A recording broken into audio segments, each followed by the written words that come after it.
भगवान ने चीरहरण क्यों किया? गोपियां निर्वस्त्र होके नहा रही थीं। यदि भगवान वस्त्र ना चुराते तो कल को गोपियां नहा रही थी निर्वस्त्र होके, फिर और लोग नहाते, फिर और लोग नहाते, फिर तो निर्वस्त्र होके नहाने की परंपरा चल जाती। तो ये कितना बुरा था, ये परंपरा कितनी बुरी थी, कहीं गलत परंपरा चालू ना हो जाए, इसलिए भगवान ने उसका विरोध कर दिया। कपड़े चुरा लिया, आके ले जाओ और दोबारा ये गलती ना करना। तो भगवान ने जब कपड़े चुराए थे उस समय भगवान की उम्र लगभग 7 साल की थी। तो क्या 7 साल का बालक कोई वासना से भरा होता है क्या? बंदी छोड़ सतगुरु रामपाल जी महाराज जी की जय हो। बंदी छोड़ परमेश्वर कबीर साहब जी की जय हो। नमस्कार दोस्तों, अभी आपने क्लिप देखी अनिरुद्ध आचार्य की। इनका कहना है कि कृष्ण जी गोपियों के वस्त्र इसलिए चुराते थे ताकि गलत परंपरा ना पड़ जाए निवस्त्र नहाने की नदियों में। क्या वास्तव में ऐसा है या सच कुछ और है? तो चलिए देखते हैं, ये भागवत कथा करते हैं और हम भागवत पुराण में ही इस चीज़ को देखेंगे कि वास्तविकता क्या है। तो ये है 10वें स्कंद का 22वां अध्याय, चीरहरण। तो सुखदेव जी परीक्षित को बता रहे हैं, ब्रज की कुमारियाँ कात्यायनी देवी की पूजा और व्रत करने लगीं। वह कुमारी कन्याएं तट पर ही देवी की बालुकामयी मूर्ति बनाकर उनकी पूजा करती थीं। साथ ही ये कात्यायनी हे हे महामाये, हे महायोगिनी, हे सबकी एकमात्र स्वामिनी, आप नंद नंदन श्री कृष्ण को हमारा पति बना दीजिए। इस मंत्र का जाप करती हुई वह कुमारियाँ देवी की आराधना करती थी, देवी का ध्यान करती थी। तो इनकी इच्छा थी कि कृष्ण इनका पति बन जाए, ऐसी ये मन्नत लेके पूजा करती थी। आगे चलते हैं। एक दिन सब कुमारियों ने प्रतिदिन की भांति यमुना जी के तट पर जाकर अपने अपने वस्त्र उतार दिए और श्री कृष्ण के गुणों का गान करती हुई बड़े आनंद से जल क्रीड़ा करने लगी। श्री कृष्ण अपने सखा ग्वाल बालकों के साथ उन कुमारियों की साधना सफल करने के लिए यमुना तट पर गए। किस लिए गए? यमुना तट पर उनकी साधना को सफल करने के लिए। उन्होंने अकेले ही उन गोपियों के सारे वस्त्र उठा लिए और बड़ी फुर्ती से एक कदम्ब के वृक्ष पर चढ़ गए। श्री कृष्ण हंसते हुए गोपियों से बात कहने लगे, अरे कुमारियों, तुम यहाँ आकर इच्छा हो तो अपने अपने वस्त्र ले जाओ। तुम लोग व्रत करके बहुत दुबली हो गई हो। तुम्हारी इच्छा हो तो अलग अलग आकर अपने वस्त्र ले लो या सब एक साथ ही आओ, मुझे इसमें कोई आपत्ति नहीं है। वह तनिक सकुचाकर एक दूसरे की ओर देखने और मुस्कुराने लगी। वह ठंडे पानी में कंठ तक डूबी हुई थी और उनका शरीर थर-थर काँप रहा था। उन्होंने कृष्ण से कहा, प्यारे कृष्ण, तुम ऐसी अनीति मत करो, तुम हमारे वस्त्र दे दो। हम तुम्हारी दासी हैं, तुम जो कुछ कहोगे उसे हम करने को तैयार हैं। तुम तो धर्म का मर्म भली-भांति जानते हो। हमारे वस्त्र हमें दे दो, नहीं तो हम जाकर नंद बाबा से कह देंगी। कृष्ण ने कहा, जब तुम अपने को मेरी दासी स्वीकार करती हो और मेरी आज्ञा का पालन करना चाहती हो तो यहाँ आकर अपने अपने वस्त्र ले लो। वह कुमारियाँ ठंड से ठिठुर रही थीं, काँप रही थीं। भगवान की ऐसी बातें सुनकर वह अपने दोनों हाथों से गुप्त आंख को छिपाकर यमुना जी से बाहर निकली। भगवान बोले, तुमने जो व्रत लिया था उसे अच्छी तरह निभाया है। वस्त्रहीन होकर तुमने जल में स्नान किया है, इससे तो जल के अधिष्ठात्र देवता वरुण का तथा यमुना जी का अपराध हुआ है। अतः अब उस दोष की शांति के लिए तुम अपने हाथ जोड़कर सिर से लगाओ और उन्हें झुककर प्रणाम करो। तदनंतर अपने अपने वस्त्र ले जाओ। मतलब कि जो छुपाया हुआ था वो भी ओपन कर दिया और हाथ जोड़ के झुक के नमस्कार किया। ब्रज कुमारियों ने ऐसा ही समझा कि वास्तव में वस्त्रहीन होकर स्नान करने से हमारे व्रत में त्रुटि आ गई है। अतः उसकी निर्विघ्न पूर्ति के लिए उन्होंने समस्त कर्मों के साक्षी कृष्ण को नमस्कार किया। अब कृष्ण जी कहते हैं, तुम आने वाली शरद ऋतु की रात्रियों में मेरे साथ विहार करोगी। यहाँ पे विहार का मतलब सिर्फ घूमना फिरना नहीं है। अगर सिर्फ घूमना फिरना होता तो फिर दिन में भी हो सकता था वो काम। तो विहार मतलब होता है रति क्रिया। सतियों, इस इसी उद्देश्य से तो तुम लोगों ने यह व्रत और कात्यायनी देवी की पूजा की थी।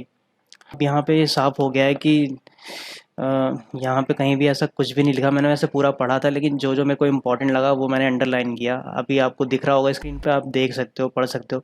इसमें कहीं भी ऐसा नहीं लिखा कि उन्होंने ये परंपरा आगे ना चले इसलिए उनके वस्त्र चुराए थे।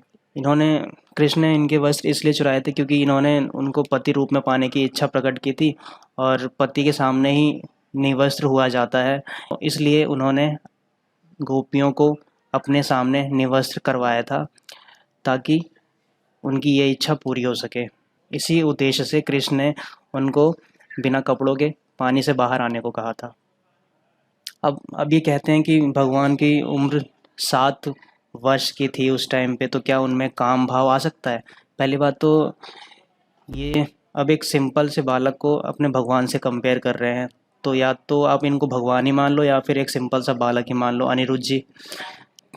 क्योंकि एक जो सिंपल बालक होता है उसमें तो सुध-बुध नहीं होती है 7-8 साल तक, 10 साल तक, ठीक है। अब आप इनको भगवान भी मानते हो, और जो भगवान जो होता है वो तो हर उम्र में उसकी जो कॉन्शियसनेस, उसका जो ज्ञान होता है वो तो हमेशा रहता है, चाहे वो 1 दिन का हो या फिर 100 साल का हो। भगवान का वो जो नॉलेज है, जो कॉन्शियसनेस है, वो हमेशा बनी रहेगी सेम, हमेशा हर एज में। तो आपका ये जो कहना है कि क्या उनमें काम भाव था 7 साल की उम्र में, ये बिल्कुल निराधार है, इसका ये बेसलेस है बिल्कुल। नॉर्मल इंसान तो थे नहीं कि 16 साल की उम्र के बाद काम भावना जागेगी। चलिए, अगर आप मेरे इस पॉइंट से संतुष्ट नहीं हैं तो अब मैं आपको एक और एग्जांपल दे सकता हूँ। उससे पहले आप ये क्लिप और देख लीजिए, उसके बाद हम आगे चलते हैं। तो रास जो था भक्त और भगवान का मिलन था। वो गोपियां, उस रास में केवल स्त्रियां नहीं थीं, उस रास में शंकर जी थे, नारद जी थे। गोपी एक भाव था, गोपी एक यूनिफॉर्म था। जैसे बच्चों को स्कूल जाना है, बैच बेल्ट टाई लगा के जाना है, ऐसे रास में जो सम्मिलित होगा वो उस भाव में, गोपी के भाव से, प्रेम से सम्मिलित होगा। पुरुष भी वहां पर थे, नारद जी थे, शंकर जी थे उस रास में, बड़े बड़े भक्त ध्रुव और प्रहलाद भी उस रास में सम्मिलित थे। तो केवल स्त्रियां सम्मिलित थी ऐसा नहीं है। एक रास एक आनंद का सब्जेक्ट था, एक नाम दिया गया था रास का, रसो वैसा। गोपियों के भीतर जो वासना का रस था वो तो समाप्त हो गया था। काम पर विजय प्राप्त करने की लीला का नाम रास था। उस समय भगवान की उम्र 8 वर्ष से कम थी जब भगवान ने रास रचाया, तो भी काम वासना का कोई संबंध नहीं था। अभी आपने क्लिप देखी तो इन्होंने 3-4 पॉइंट्स बताए कि रास लीला में क्या क्या हुआ, कौन कौन था, ठीक है।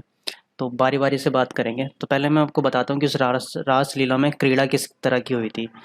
तो हम भागवत पुराण पे ये है 29वां चैप्टर है 10वें स्कंद का, जहाँ पे रासलीला आरंभ हो जाती है। तो यहाँ पे आप जैसे पढ़ेंगे तो उस आनंद प्रद पुलिन पर भगवान ने गोपियों के साथ क्रीड़ा की। तो उस क्रीड़ा में क्या था? हाथ फैलाना, आलिंगन करना, गोपियों के हाथ दबाना, उनकी चोटी, जांघ, नीवी मतलब नीवी और स्तन आदि का स्पर्श करना, विनोद करना, नक्षत करना, विनोदपूर्ण चितवन से देखना और मुस्काना। तो इन क्रियाओं के द्वारा गोपियों के काम रस को, प्रेम भाव को उत्तेजित करते हुए भगवान कृष्ण ने उन्हें क्रीड़ा द्वारा आनंदित किया। तो कोई 8 साल का बालक या 7 साल का बालक, जैसे इन्होंने बताया कि उस टाइम पे उनकी उम्र 8 साल से कम थी, तो क्या कोई 7 साल का बालक या 8 साल का बालक अपने हाथों से किसी के स्तन को छुएगा या फिर किसी को नक्षत करेगा? मतलब कि नाखून मारना, जैसे कि एक कामुक व्यक्ति नाखून मारता है अपने पार्टनर के, तो उस तरह से, इसमें कुछ गलत नहीं था। तो उस तरह की एक्टिविटी। एक एग्जांपल और देता हूँ आपको। महारास जहाँ पे आरंभ होता है, तो वहाँ पे भगवान कृष्ण क्या करते हैं? भगवान कृष्ण ने अपनी प्रेयसी गोपियों के साथ यमुना के पुलिन यमुना जी और उनके उपवन में विहार किया। यहाँ पे विहार मतलब घूमना फिरना नहीं है, विहार मतलब है रतिक्रिया, मतलब कि सेक्स।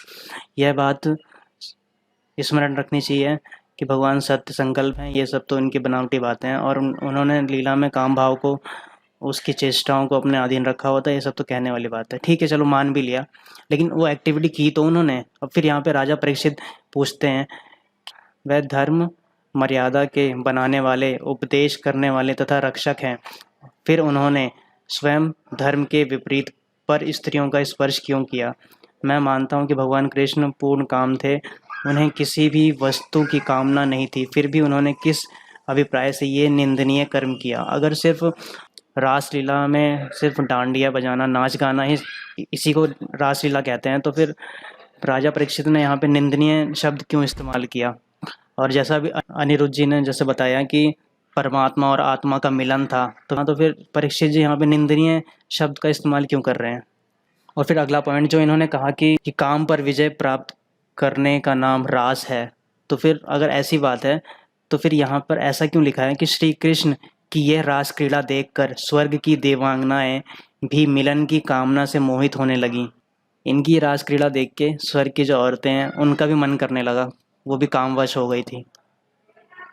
मिलन की कामना क्या होती है, समझ जाओ आप।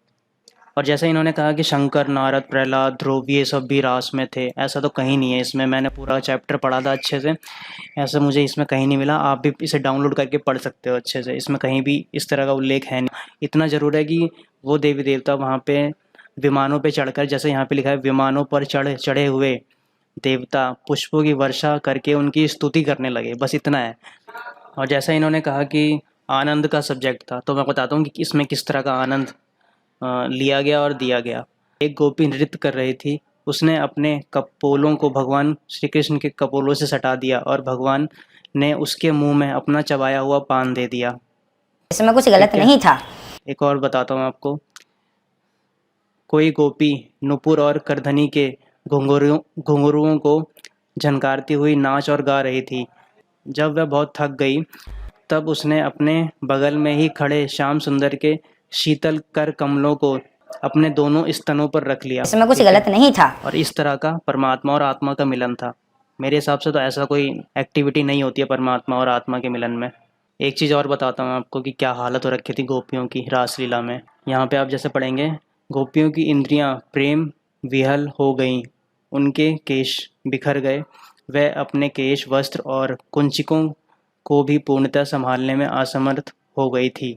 कुंचिक मतलब होता है जो ब्लाउज होता है, उसको भी नहीं संभाला जा रहा था। तो इस तरह की एक्टिविटीज़ थी जिसको ये लोग बहुत अच्छा बताते हैं, फलाना था, ढिगाना था, इसमें कुछ गलत नहीं था, फालतू की बातें बनाते हैं। अनिरुद्ध जी, आपकी तो सारी बातें इसमें फेल हो गई। आपने जो जो बताया वैसा तो कुछ मिला नहीं भागवत पुराण में। तो आप लोगों को मूर्ख बनाना बंद करो, नहीं तो नरक में अच्छे से धुलाई होगी तुम्हारी। सत साहेब।